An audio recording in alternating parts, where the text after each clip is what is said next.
Boa tarde, amigos, boa tarde, amigas. É uma alegria estar novamente por este canal virtual para conduzirmos a palestra do dia de hoje, cujo tema escolhido é para abordar o cristão no mundo. Antes de darmos início à nossa programação doutrinária, vamos fazer a nossa leitura, para entrarmos em sintonia com os benfeitores amigos que nos acolhem neste momento. Então, do livro Vinha de Luz, de Francisco Cândido Xavier, pelo Espírito Emmanuel, vejamos a lição 116, não só. E peço isto, que a vossa caridade abunde mais e mais em ciência e em todo conhecimento. Paulo, Filipenses 1:9. A caridade é invariavelmente sublime nas menores manifestações. Todavia, inúmeras pessoas muitas vezes procuram limitá-la, ocultando-lhe o Espírito Divino. Muitos aprendizes creem que praticá-la é apenas oferecer dádivas materiais aos necessitados de pão e teto. Caridade, porém, representa muito mais do que isso para os verdadeiros discípulos do Evangelho. Em sua carta aos Filipenses, oferece Paulo valiosa assertiva com referência ao assunto. Indispensável é que a caridade do cristão fiel abunde em conhecimento elevado. Certo benfeitor distribuirá muito pão, mas se permanece deliberadamente nas sombras da ignorância, do sectarismo ou da autoadoração, não estará faltando com o dever de assistência caridosa a si mesmo? Espalhar o bem não é somente transmitir facilidades de natureza material. Muitas máquinas nos tempos modernos distribuem energia e poder automaticamente. Caridade essencial é intensificar o bem sob todas as formas respeitáveis, sem olvidarmos o imperativo de autossublimação para que os outros se renovem para a vida superior, compreendendo que é indispensável conjugar, no mesmo ritmo, os verbos dar e saber. Muitos crentes preferem apenas dar e outros se circunscrevem simplesmente em saber. As atividades de todos os benfeitores dessa espécie são úteis, mas incompletas. Ambas as classes podem sofrer presunção venenosa. Bondade e conhecimento, pão e luz, amparo e iluminação, sentimento e consciência, são arcos divinos que integram os círculos perfeitos da caridade.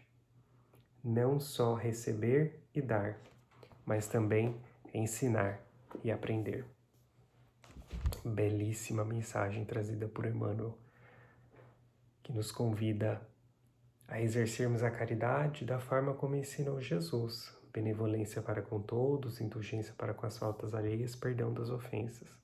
Muitas vezes, quando a gente fica somente no oferecer, no dar coisas materiais, a gente acaba deixando de lado o essencial para o espírito imortal, que é oferecer conhecimento que liberta.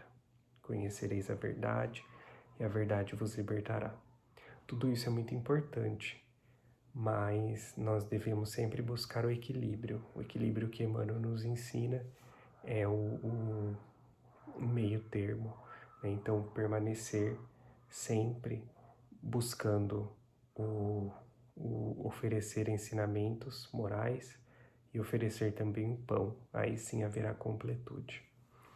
Vamos orar, meus amigos, minhas amigas, fechando os nossos olhos nesse momento, pensando na figura doce de Jesus, que multiplicou pães, na visão simbólica do Evangelho, e compartilhou de ensinamentos sublimes para a alma. Deu de comer, mas sobretudo alimentou-nos espiritualmente, pois que até hoje continuamos esfomeados do pão da vida, que é o amor. Muitos de nós sequiosos ainda estamos, sedentos da água da vida eterna, que é traduzida pelos ensinamentos crísticos. E é por isso que aqui nos encontramos, Senhor, buscando beber da fonte da bondade infinita, os ensinamentos evangélicos, doutrinários espiritistas, a nos libertar de nós mesmos e nos conduzir, Senhor, na vossa luz, rumo às direções celestiais que nos conduzirão à felicidade. Abençoe-nos o nosso momento de estudo, Senhor, para que seja exitoso e para que possamos compreender a mensagem de libertação e de esclarecimento nesse momento em que tanto precisamos de Ti, pois que vivemos os dias já anunciados, Senhor, em outros tempos. Dai-nos a vossa paz, hoje e sempre, que assim seja. Então, meus amigos, o tema de hoje nós vamos estudar sobre o cristão no mundo, o papel do cristão no mundo, o que é que nós devemos fazer, nós que somos os cristãos, como é que nós devemos nos comportar. Em o Evangelho segundo o Espiritismo, no capítulo 17, Sede Perfeitos, Allan Kardec ele traz uma questão bastante interessante para a gente, uma mensagem de um espírito amigo, de um benfeitor espiritual, que ele vai abordar a questão do homem no mundo. Qual que é o papel do homem no mundo?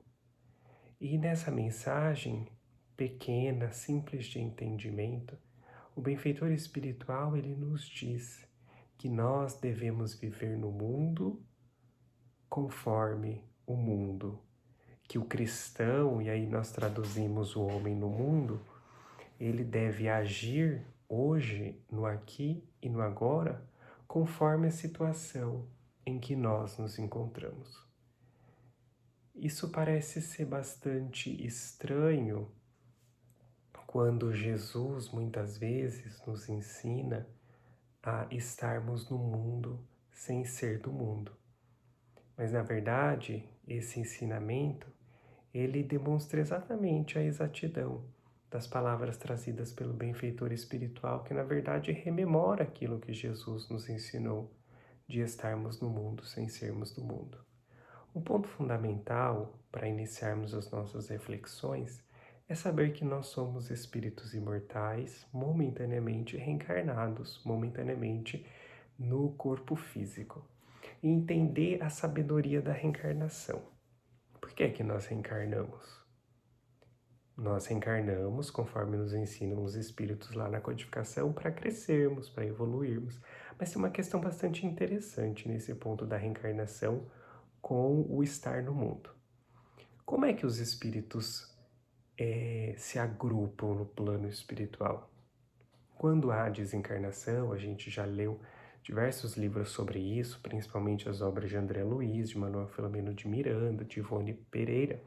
Como é que ocorre? Os espíritos eles se encontram em grupos por afinidades. Então por isso que nós temos o mundo espiritual inferior e o mundo espiritual superior e as diversas aglomerações. Então existem as aglomerações dos espíritos sofredores, dos espíritos suicidas, dos espíritos amigos, que são familiares, um outro grupo de espíritos que trabalharam junto na Terra e se reúnem aqui e ali. Então os espíritos eles se reúnem por afinidade. Se nós permanecêssemos em afinidades no plano espiritual, poderia haver progresso? Poderia, mas seria mais difícil? Sim, porque nós estaríamos no mesmo padrão, nós não conseguiríamos enxergar as diferenças entre uns e outros, já que o nível seria o mesmo. Daí uma das bênçãos da nossa vida material é desnivelarmos em relação aos nossos irmãos. Vejamos nós na Terra. Nós estamos cada um uma determinada situação, um determinado nível, dentro do próprio lar.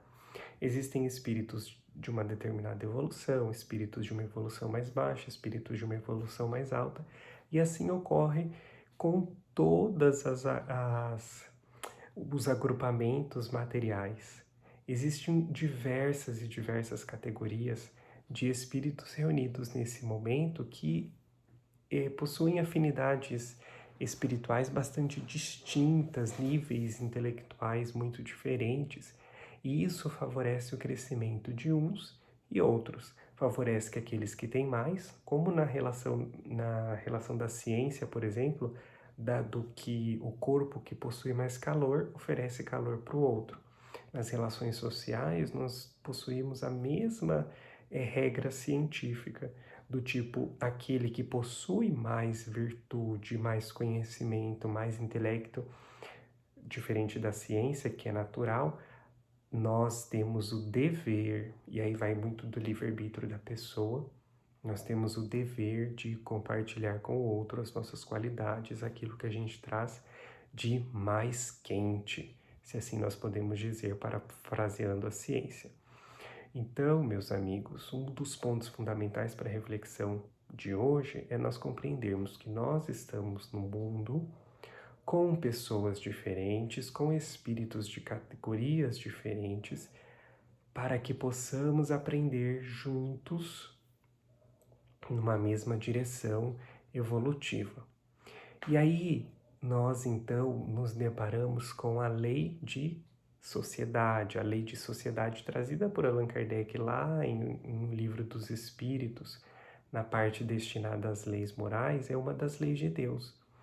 Todos nós vivemos em sociedade, estamos em sociedade desde quando o mundo foi sendo construído, justamente para que nós possamos aprender a conviver uns aos outros. Então a gente vai analisar algumas questões do Livro dos Espíritos para o nosso entendimento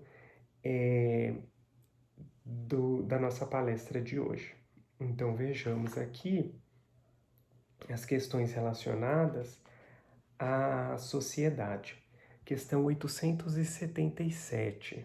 Questiona Allan Kardec aos espíritos. Da necessidade que o homem tem de viver em sociedade, nascem-lhe obrigações especiais? Então aqui a gente vai ver o primeiro ponto, baseado nessa base que nós fizemos da lei de sociedade, das diferenças entre um e outros. O primeiro ponto que nós temos do dever do homem no mundo. Porque a gente vai entender que o papel do homem no mundo é cumprir deveres. E esses deveres, eles são cumpridos consigo mesmo, em primeiro plano, e também com o próximo. Vejamos que na mensagem que Emmanuel nos trouxe no início da nossa atividade, ele nos, em outras palavras, traduzindo para as nossas palavras, ele nos disse exatamente assim. O homem, ele está oferecendo caridade para o outro, mas esquece de oferecer caridade para si mesmo. Então, no mesmo sentido, a gente deve entender sobre esses deveres humanos no mundo, na humanidade em que nos encontramos, momentaneamente reencarnados. Nós também temos o dever de fazer ao outro da mesma forma que nós devemos fazer a nós mesmos, e a gente vai chegar mais para frente nesse ponto. Então vejamos a resposta da questão 877. Certo, e primeira de todas é a de respeitar os direitos de seus semelhantes. Aquele que o respeitar esses direitos procederá sempre com justiça. Em o vosso mundo, porque a maioria dos homens não pratica a lei de justiça, cada um usa de represálias. Essa a causa da perturbação e da confusão em que vivem as sociedades humanas. A vida social ortoga direitos e impõe deveres recíprocos. Essa mensagem, amigos, parece que foi escrita agora para a situação em que nós estamos vivendo, e ela cala profundamente na nossa intimidade quando os benfeitores espirituais nos ensinam que da vida em sociedade nascem direitos e deveres, obrigações especiais E a primeira de todas elas é respeitar os direitos do nosso semelhante. Por que que ela veio a calhar nesse momento em que estamos vivenciando de pandemia? Qual que é a primeira regra de uma pandemia que está sendo aí gritada a todos os cantos? Fique em casa, use máscaras. Talvez você não seja uma pessoa sintomática, mas pode ser que você contamine outras pessoas. Estamos aqui analisando esse contexto histórico em que estamos vivendo diante dessa prática da lei de sociedade que os benfeitores estão dizendo aqui nessa mensagem, com toda certeza. A partir do momento em que nós nos descuidamos e desobedecemos as recomendações sanitárias do nosso município, do nosso estado, do nosso país, que preconizam, que nos ensinam que nós devemos permanecer em casas e tomar todos os cuidados de higiene, quando nós ignoramos essas recomendações e saímos às ruas em aglomerações, não usamos máscaras, e, e diante do contato com alguém, nós que não sabíamos que estávamos contaminados, acabamos contaminando, nós estamos desrespeitando o direito do outro. Ainda que não houvesse uma contaminação, a partir do momento em que eu posso ser um agente contaminador a outra pessoa, eu já estou desrespeitando o direito do meu semelhante. Então vejamos que a primeira de todas as obrigações é respeitar os direitos do nosso semelhante. Aquela frase clássica trazida que todos nós conhecemos, que o meu direito termina quando começa o seu direito, está traduzido exatamente aqui nessa mensagem. Aquele, acrescentam os benfeitores, que cumpre o direito do seu próximo, cumpre no sentido de respeitar esses direitos, ele está praticando a lei de justiça. E nós sabemos que a lei de amor, justiça e caridade é a primeira, é a maior de todas, que se baseia todas as demais leis divinas. Então vejamos a importância que existe em eu respeitar o direito do meu próximo, do meu irmão, daquele que mora comigo, do meu vizinho. Quando eu avanço o muro do meu vizinho, eu estou desrespeitando o seu direito, portanto eu estou descumprindo uma lei divina, que é a lei de justiça. Então todos nós devemos cumprir a lei de justiça. Aqui nos ensina essa questão de O Livro dos Espíritos. E o desrespeitar esta lei é que causa perturbação, dizem aqui. Essa causa da perturbação e da confusão que vivem as sociedades, o desrespeito às leis.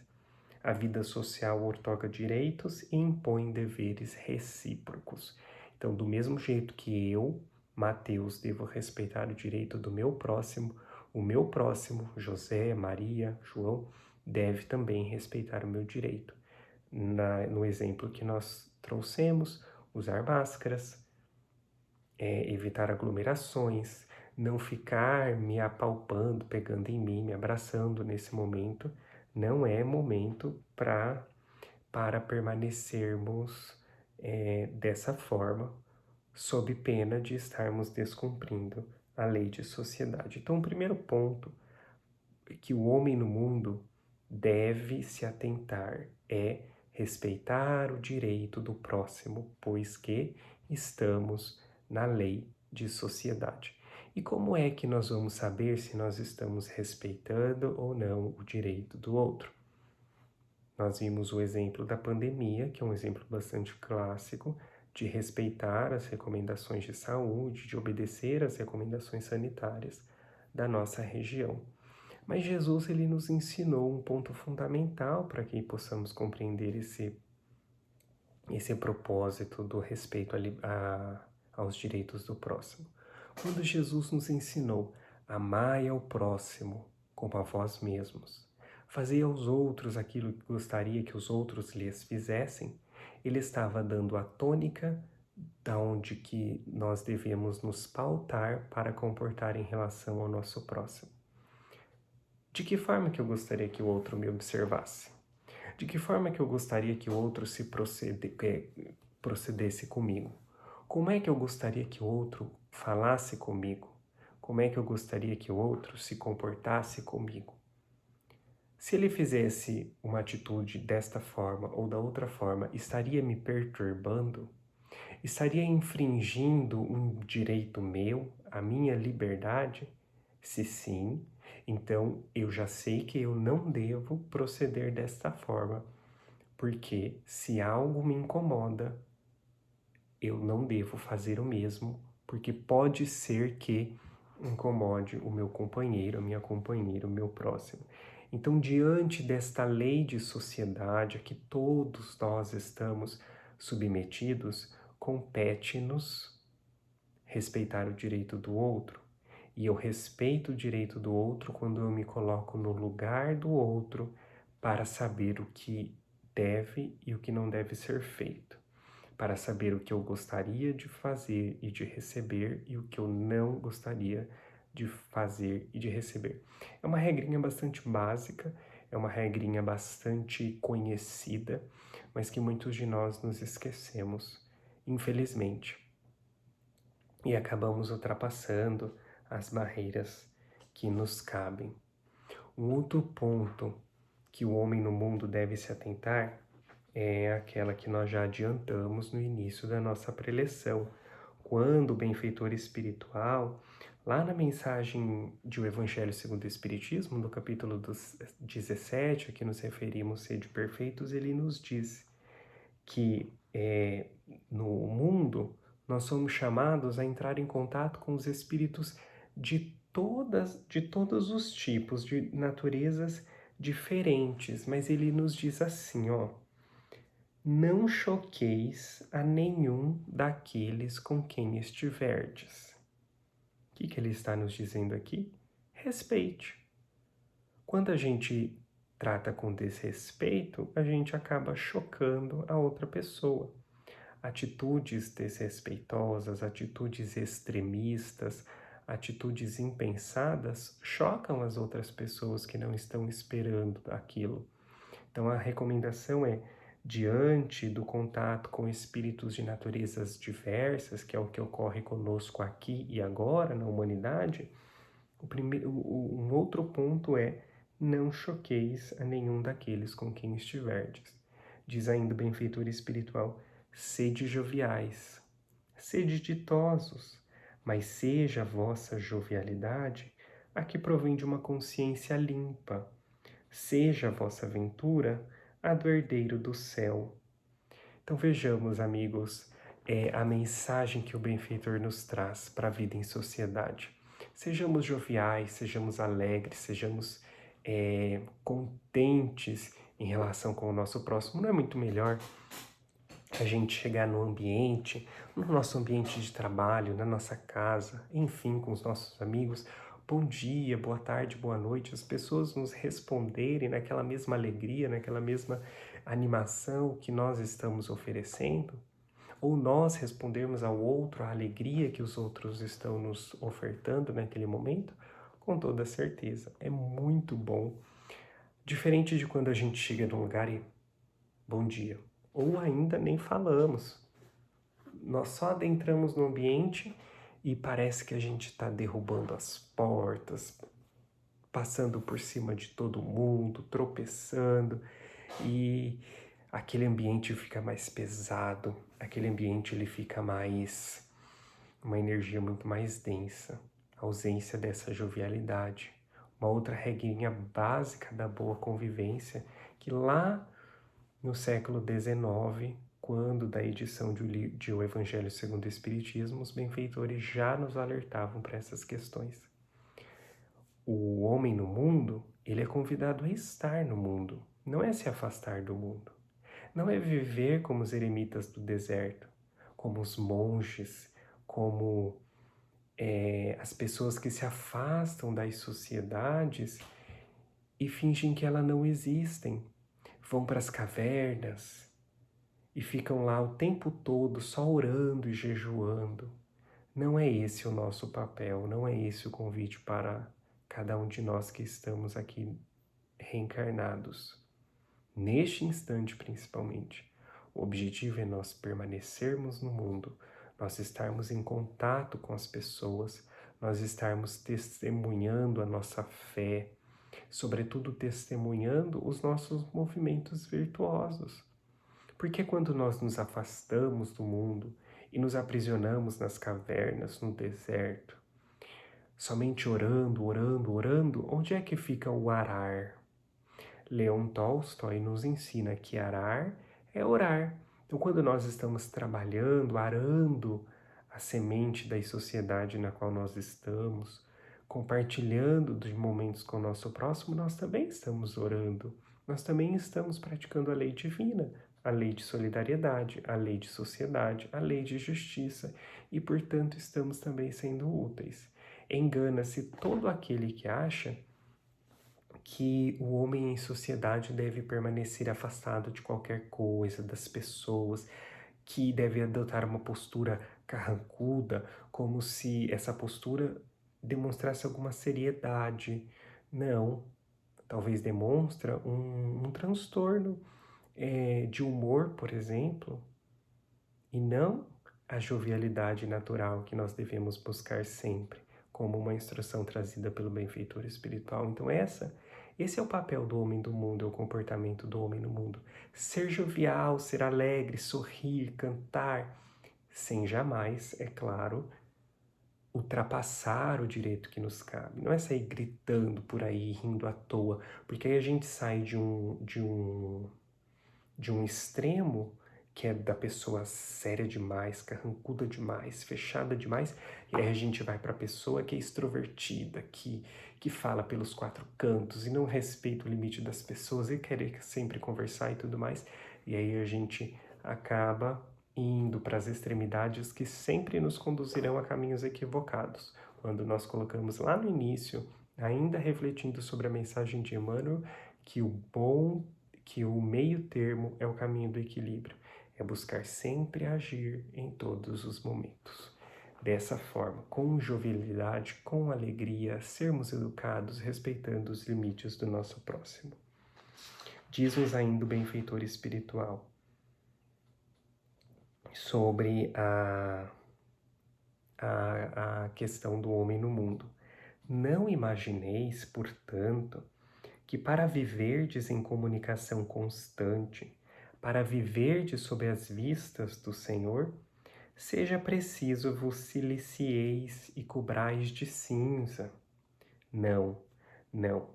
Ainda uma vez vos dizemos. Então, mais uma vez, benfeitor espiritual, que é um espírito protetor, ele assina como um espírito protetor, ele está nos ensinando que essa visão carrancuda, sombria, nos cobrindo de cinzas, isso não diz que nós estamos cumprindo as vontades de Deus, entrando em contato com o mundo superior. Muito pelo contrário, talvez a gente esteja mais sintonizado com os espíritos mais inferiores, sintonizados com essa psicosfera mais sombria. Na reunião, na casa espírita, muitas pessoas não pode bater palma, não pode fazer isso, não pode fazer aquilo diante de uma apresentação, por exemplo, de um poema que foi declamado. Gente, pode bater palma sim, não tem problema nenhum, não vai ser a palma que vai estragar a alegria do ambiente, não vai ser a palma que vai tirar as energias benéficas trazidas pelos benfeitores espirituais de forma nenhuma. Então bate palma sim, se tiver algo engraçado, sim, não tem problema nenhum. Não caiamos no exagero, lembremos sempre disso. Numa reunião mediúnica, por exemplo, não é de bom tom nós entrarmos conversando na sala mediúnica, nós ficarmos batendo palma. O médium ele deve manter o equilíbrio e disciplinar o espírito naquele momento, não é ambiente. Mas nós podemos manter uma conversa ao final, por exemplo, no momento da avaliação do trabalho, uma conversa amigável, uma conversa agradável sobre o trabalho da noite. Não há problema algum. Não precisa, tem médiuns que chegam na reunião mediúnica, saem da reunião mediúnica, parece que nem foi, só recebeu o espírito e saiu. Não é essa atitude da lei de sociedade que nós estamos aprendendo aqui com essa mensagem trazida pelo benfeitor espiritual. Continuemos então aqui analisando alguns trechos. É importante esclarecer que a gente está pensando alguns trechos dessa mensagem lá do capítulo 17 de O Evangelho segundo o Espiritismo. Então acrescento o benfeitor espiritual. Não julgueis, todavia, que exortando-vos incessantemente a prece e a evocação mental, pretendamos vivais uma vida mística que vos conserve fora das leis da sociedade onde estáis condenados a viver. Então aqui o benfeitor ele traz uma informação importante para a gente, que a gente já, de alguma forma, já refletiu sobre ela. Não julguemos, todavia, ele nos diz, que exortando-vos incessantemente a prece e evocação mental, pretendamos vivais uma vida mística. Então nós sabemos que nós temos o dever. Jesus nos ensinou: vigiai e orai para não cair em tentação. Vigiai e orai incessantemente, orai sempre, constantemente, nos ensinos benfeitores espirituais. Então a oração é um dever que nós devemos exercitar a todos os instantes. Essa evocação mental aos céus é um dever que nós devemos manter.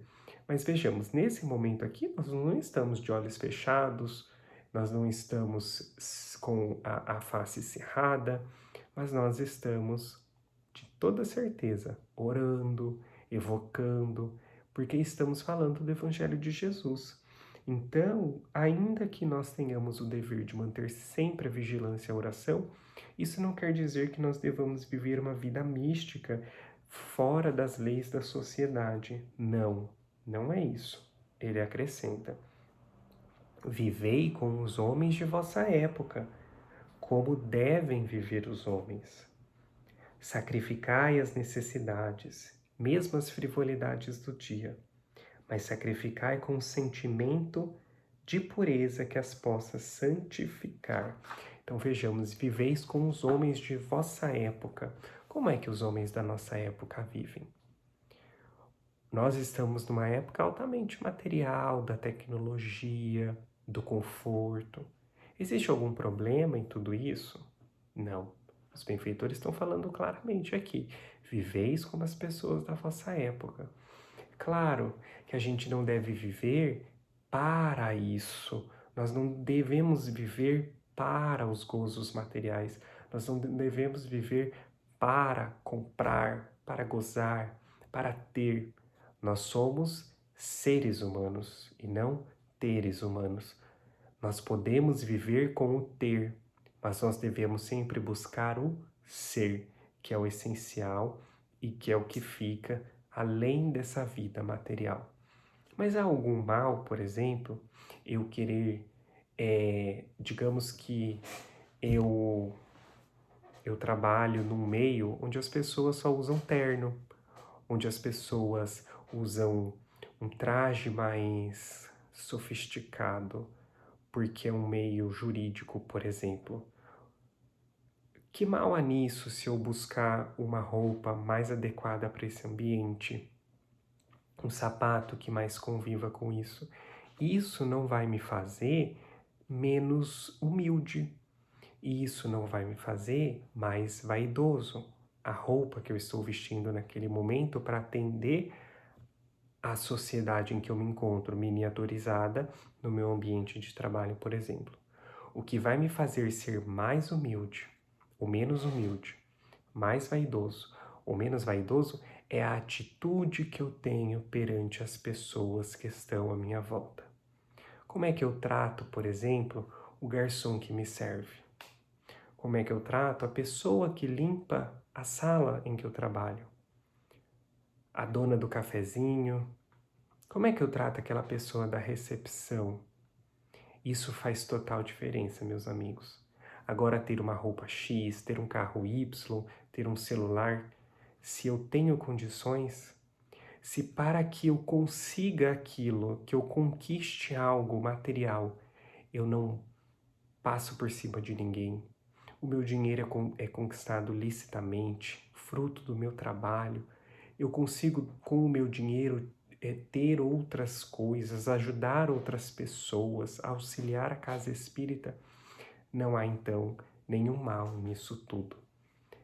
Nós, repetimos, não devemos deixar tudo isso nos levar e trabalharmos somente para isso, vivermos exatamente só para isso.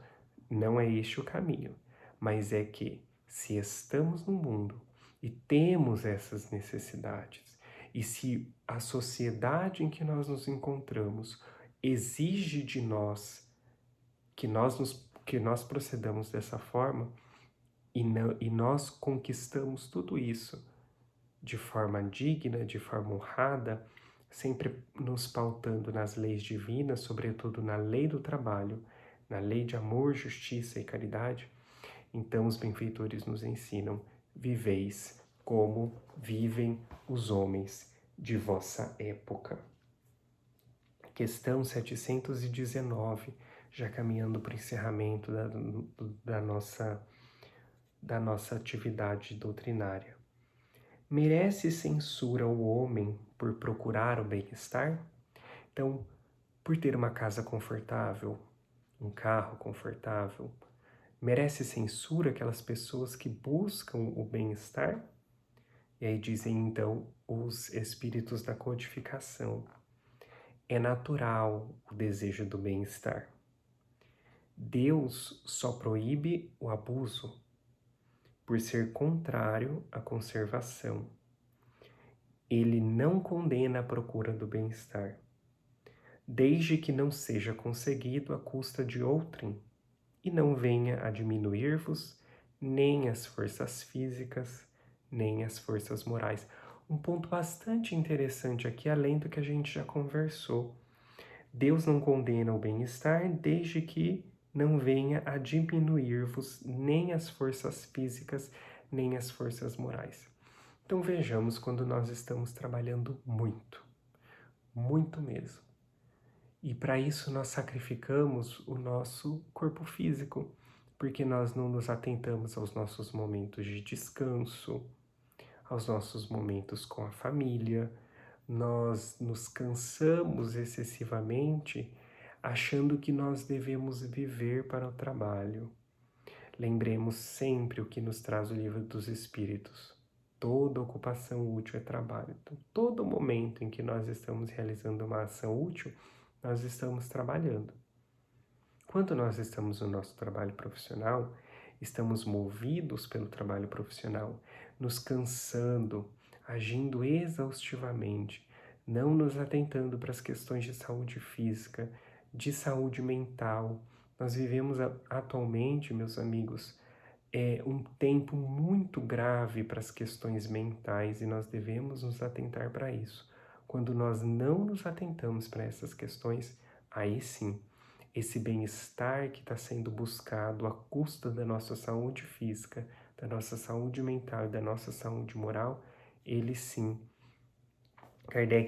O Kardec utiliza a questão da condenação divina. Nós trocaríamos, né? A busca desse bem-estar em detrimento da nossa saúde não é condenável por Deus, porque Deus não nos condena, mas é passível de censura por nós mesmos. E essa censura não é esse silício, essa maceração, mas é essa observação. É passível de observação, de ter esse momento de atenção. Pera lá, isso não é o mais adequado para mim. Deus está me mostrando que isso não é adequado para mim. E quando eu não observo, de que forma mais incisiva vem esse convite? A reflexão e a observação por meio da enfermidade, por meio da doença do corpo físico. Então aí nós adoecemos mesmo.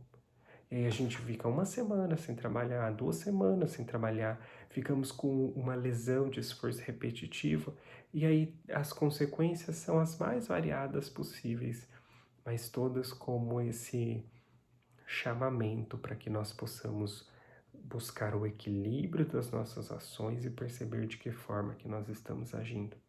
Mas buscar o bem-estar, viver como vivem os homens de nossa época, sempre alegres, joviais, não é de forma nenhuma repreensível, condenável aos olhos de Deus, que podem ser traduzidos pelas leis divinas, sobretudo a lei de amor, justiça e caridade.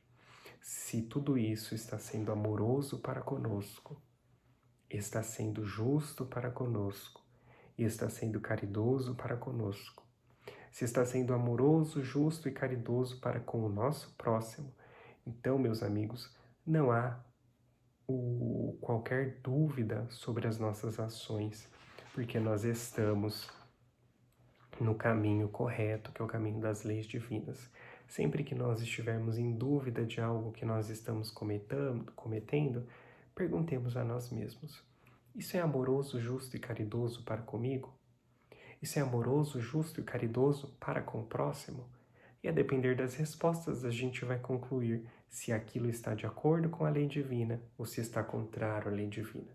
Lembrando que o bem é tudo aquilo que está de acordo com a lei de Deus, nos ensinam os Espíritos, e o mal é tudo aquilo que ele contrapõe. Então nós temos a medida exata das nossas ações, pautando-nos nas leis divinas e pautando-nos também no fazer ao outro aquilo que o outro gostaria que fosse feito a nós mesmos. E aí então, meus amigos, nós finalizamos as nossas atividades neste dia com essas conclusões de que o homem no mundo, que vive em sociedade, com espíritos de diferentes categorias, ele deve sempre permanecer em sociedade. Não é se afastar do mundo, não é procurar as cavernas, os desertos, não é se vivendo na solidão, mas é vivendo com as pessoas, com os nossos irmãos, com os nossos companheiros de jornada. E não há problema nenhum em querer buscar o bem-estar, em viver como os homens de nossa época, desde que isso seja conquistado pelo nosso esforço pessoal, sem prejuízo das nossas forças físicas, das nossas forças mentais, das nossas forças morais. E vivendo uma vida sempre pensando no bem-estar físico, no bem-estar moral, no bem-estar espiritual. Fazendo esse equilíbrio, nós com certeza estamos no caminho mais adequado de viver no mundo, atendendo ao impositivo de Jesus, sem sermos do mundo. Nós vivemos no mundo porque há essa necessidade da reencarnação para o nosso crescimento, mas nós não somos do mundo, porque quando chegar o momento da despedida do mundo físico, que pode ser hoje, pode ser amanhã, nós estaremos libertos da matéria, porque ainda que nós vivêssemos aqui, nós vivemos trabalhando dia após dia pela nossa libertação, tendo bens materiais, sim, mas não vivendo para esses bens materiais, e sim vivendo para a vida do Espírito imortal, que somos todos nós. Que Jesus, meus amigos, minhas amigas, nos envolva a todos, nos abençoe. Mais uma vez, nós agradecemos por este momento em que estivemos reunidos, ainda que virtualmente, para estudarmos os ensinamentos trazidos pelos benfeitores amigos, revivendo o Evangelho de Jesus em espírito e verdade. Que Deus nos abençoe a todos e nos guarde na sua paz, na sua luz, hoje e sempre. Muita paz, meus amigos.